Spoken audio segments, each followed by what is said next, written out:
जब कोई दोस्त बहुत दिनों तक नजर नहीं आता तो हम आम तौर पे उससे पूछते हैं, अबे भाई क्या सुलेमानी टोपी मिल गई है। सुलेमानी टोपी का जो मुहावरा है उर्दू जबान में, ये दास्तान अमीर हमजा के कैरेक्टर उम्र अय्यार से आया है। और दोस्तों क्या ही मजा हो अगर ये क्लासिक कैरेक्टर आपको हॉलीवुड के लेवल की प्रोडक्शन पे देखने को अपनी जबान में मिले।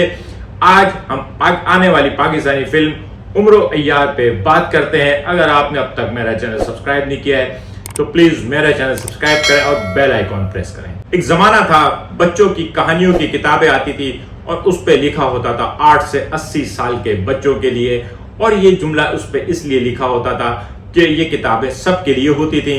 Instagram, WhatsApp, Facebook, YouTube, Netflix और 100-200 चैनल तो होते नहीं थे। हमारे पास अगर कोई तफरी थी तो वो ये कहानियों की किताबें थी। टार्जन और मंकू की बातें थी, बादशाह और जादूगरों की कहानियां थी, अच्छी परी की कहानी थी तो जालिम देव की कहानी थी।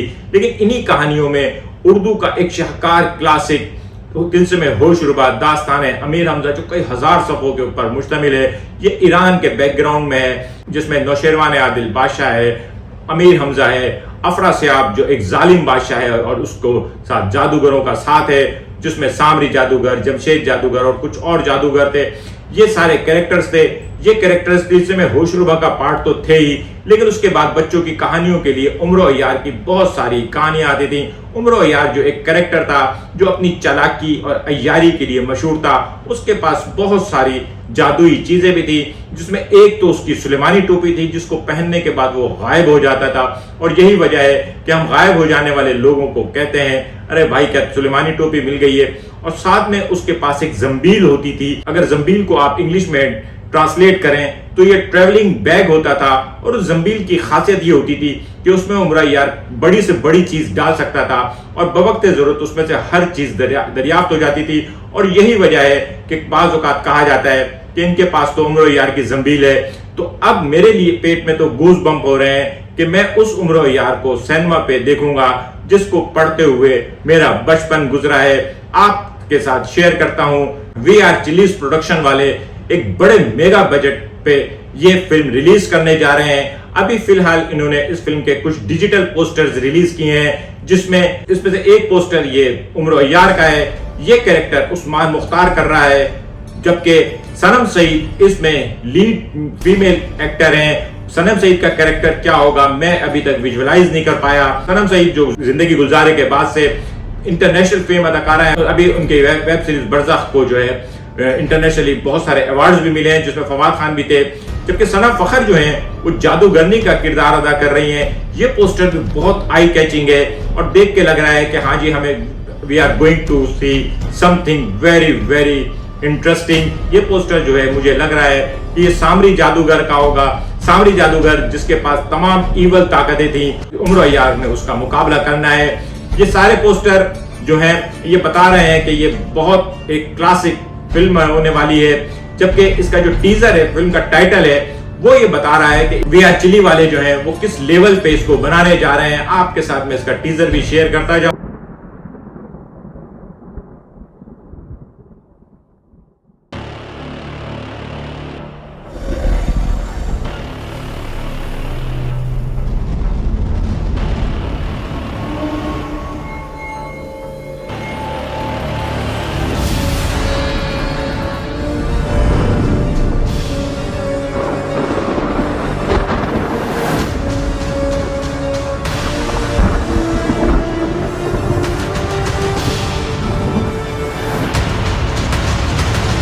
दोस्तों ये सारी जो प्रोडक्शन क्वालिटी है ये ऐसे ही नहीं आ गई है।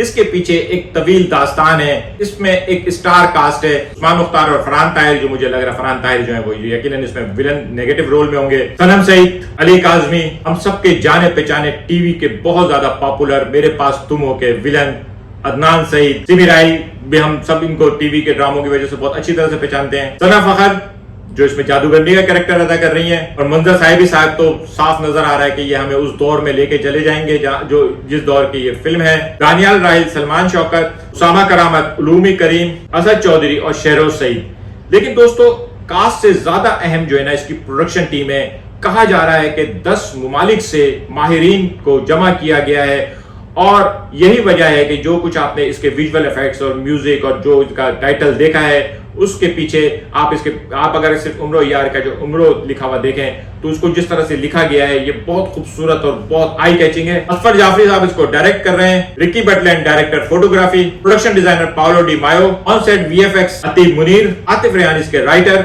आयरन वन टेम्परले इसके स्टंट देखेंगे। यकीनन हमें बहुत शानदार स्टंट भी देखने को मिलने वाले हैं। जूड वाइल्ड, की रिगर, डैनी जॉर्डन, हेड की रिगर, ये की रिगर जो होते हैं ये असल में प्रोडक्शन के जिम्मेदार होते हैं तमाम चीजों को मेंटेन करने के, सेट लगाने और सेट को वापस उतारने, कैमरे वगैरह तमाम जहां जहां पे भी प्रोडक्शन होती है वहां पे पहले सब कुछ असेंबल करना और फिर उसको दोबारा डिसमेंटल करना, ये उनकी जिम्मेदारी होती है।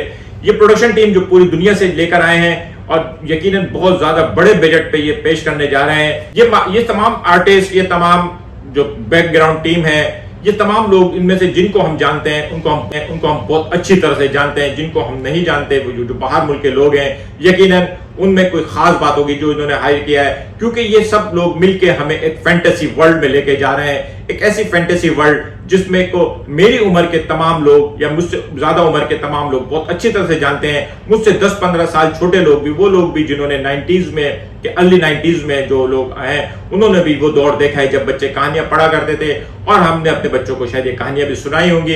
ये फैंटेसी वर्ल्ड क्रिएट करना बहुत मुश्किल काम होता है, लेकिन अब तक मैंने जितने भी विजुअल ग्राफिक्स देखे दोस्तों, यहाँ पे मैं आपको एक बात बता दूं, ये जो भी ग्राफिक्स या ये म्यूजिक मैंने इस्तेमाल किया है वीआर चिल्ली वालों की इजाजत से इस्तेमाल किया है। मैंने इनसे इजाजत ली है। मैं कोशिश करता हूं कि बड़ा फेयर, अपनी हर चीज को बहुत फेयर रखूं, इसलिए ये बात बताना आपको बहुत जरूरी थी। अगर आपको भी इसमें से कोई चीज यूज करनी है तो आप इनसे इजाजत ले सकते हैं और मुझे यकीन है कि ये बहुत खुशी से आपको इजाजत दे देंगे। तो दोस्तों अब आते हैं दोस्तों फैंटेसी वर्ल्ड पे। ये फैंटेसी वर्ल्ड जो है ना, ये फैंटेसी वर्ल्ड में उम्रो यार का जो कैरेक्टर है इसमें को मैं आपको बताऊं, बहुत सारे लोगों के जहन में इसका कैरेक्टर जो होगा वो एक अरबी टाइप का कैरेक्टर होगा, जिससे तुर्किश टोपी लगाई हुई होगी। मैंने पता नहीं क्यों जब पायरेट ऑफ द कैरेबियन देखी और उसमें जॉनी डेप को देखा तो मुझे ऐसा लगा कि शायद ये वो कैरेक्टर है जो उम्रो अय्यार से इंस्पायर है। मैंने हॉलीवुड के कैरेक्टर पे शक किया कि ये उम्रो अय्यार से इंस्पायर है, लेकिन अभी तक हमने जो पोस्टर देखे हैं उसमें यकीनन इन्होंने इमेजिनेशन का काम किया। इमेजिनेशन जो है ना वो साइंस से बहुत ज्यादा पावरफुल होती है। मैं आपको एक बात बताऊं, तिरछे में होश उड़वा में जो चीजें, क्योंकि हम जनरेशन एक्स के लोग हैं, हम आपको ये बात बहुत आसानी से बता सकते हैं। तिरछे में होश उड़वा जब हम पढ़ते थे तो उस वक्त वो उस वक्त हमारे लिए फैंटेसी चीज थी, क्योंकि अफरासी आप प्याले में देख के कहीं पे भी देख सकता था कि कहाँ क्या हो रहा है। लेकिन आज वो फैंटेसी जो है ना एक्चुअली फैंटेसी रही नहीं है, क्योंकि आज सीसीटीवी के जरिए दुनिया देख रही है, गूगल मैप के जरिए हम एक एक चप्पे को देख रहे हैं। 1801 में खलील अली अश्क ने सबसे पहले इसका उर्दू वर्जन जो है छापा था और उसके बाद से ये सदियों पुरानी किताब जो है नस्ल दर नस्ल चलती चली जा रही है और इसके ट्रांसलेशन पूरी दुनिया में दस्तयाब है। फैंटेसी वर्ल्ड क्रिएट करना मेरे ख्याल में फिल्म के अंदर सबसे मुश्किल काम होता है। हॉलीवुड में मार्वल वाले जो है इस काम में बहुत माहिर हैं। जेम्स कैमरॉन साहब ने अवतार में भी एक फैंटेसी वर्ल्ड क्रिएट की थी, लेकिन the legend of Maula Jatt भी एक फैंटेसी वर्ल्ड थी और अब हमारी अपनी ओन वेरी ओन पाकिस्तानी एक फैंटेसी मूवी आ रही है। ये फैंटेसी मूवी मुझे यकीन है 8 से 80 साल के तमाम लोगों को फैसिनेट करेगी। जिस तरह से ये प्रोडक्शन आ रही है मुझे यकीन है कि ये फिल्म जब रिलीज होगी तो बहुत धमाकेदार होगी। फिर आपने सिर्फ इसके कुछ डिजिटल टीजर विटनेस किए हैं और उससे आपको अंदाजा हो गया होगा, आपने माइंड बनाया होगा कि ये मूवी देखने वाली है। जो लोग मूवी देखने जाने वाले हैं वो फिल्म के इनिशियल टीजर से ही अंदाजा लगा लेते हैं कि ये फिल्म देखनी है या नहीं देखनी है। और मैं अपने पॉइंट ऑफ व्यू से बताऊं, मैंने आपसे जब the legend of Maula Jatt का ट्रेलर देखा था और आपसे उसका रिव्यू किया था तो उस वक्त आपको बताया था कि ये फिल्म जो है गेम चेंजर होगी। ये फिल्म उम्रो यार जो है ये भी एक गेम चेंजर ही साबित होगी, क्योंकि ये एक और एवेन्यू खोल रही है जहां पे हम एक एपिक ड्रामा देखने जा रहे हैं। एपिक मूवीज बनाना कोई आसान काम नहीं है। किसी लोगों को उस दौर में लेके जाना, उस दौर के कॉस्ट्यूम, उस दौर का माहौल, उस दौर के घर, उस सब चीजों को दिखाना एक मुश्किल काम है, टफ जॉब है। ये आमतौर पे वो लोग जो आसान रास्ता चुनते हैं उनका ये रास्ता नहीं है। ये उन्हीं लोगों का रास्ता है जो बहुत मुश्किल तजुर्बा करते हैं। लेकिन ये अगर शानदार हो जाए तो फिर उसके बाद इसका रिजल्ट भी वैसे ही आता है। आपको अजीम फिल्मों में, एपिक फिल्मों में आप देखें, इंग्लिश फिल्मों में बिन हुर आपको एक एपिक फिल्म ड्रामा मिलेगी। मुगल आजम भी, इंडियन हॉलीवुड की मुगल आजम एक एपिक ड्रामा है। और इसी तरह से अब हमारे पास ये उम्र यार आ रही है, ये भी एक एपिक पीरियड फैंटेसी वर्ल्ड है जिसमें सब कुछ दिखाया, जिसमें जो कुछ भी बयान किया राइटर ने बयान किया गया था उसने अपनी इमेजिनेशन की पावर से किया गया था। और अब ये प्रोडक्शन टीम जो है उस राइटर की इमेजिनेशन को आपको चलते फिरते नजर आएगी। जिस तरह से ये फिल्म अंदाजा हो रहा है, अगर इन्होंने इसको 3D में ऐड कर दिया तो ये फिल्म सोने पे सुहागा होने जा रही है। अभी इस फिल्म की अनाउंसमेंट तो रिलीज नहीं हुई है, ये आहिस्ता आहिस्ता लोगों के अंदर क्यूरियोसिटी बढ़ा रहे हैं। मुझे अंदाजा है कि जब इसका ट्रेलर आएगा तो वो बहुत ज्यादा पॉपुलर होगा। ट्रेलर जब आएगा तो ट्रेलर पे बात करेंगे। अभी फिलहाल के लिए इतना ही। आज का व्लॉग कैसा लगा कमेंट करके जरूर बताइएगा। मिलेंगे अगले किसी व्लॉग के साथ। शुक्रिया।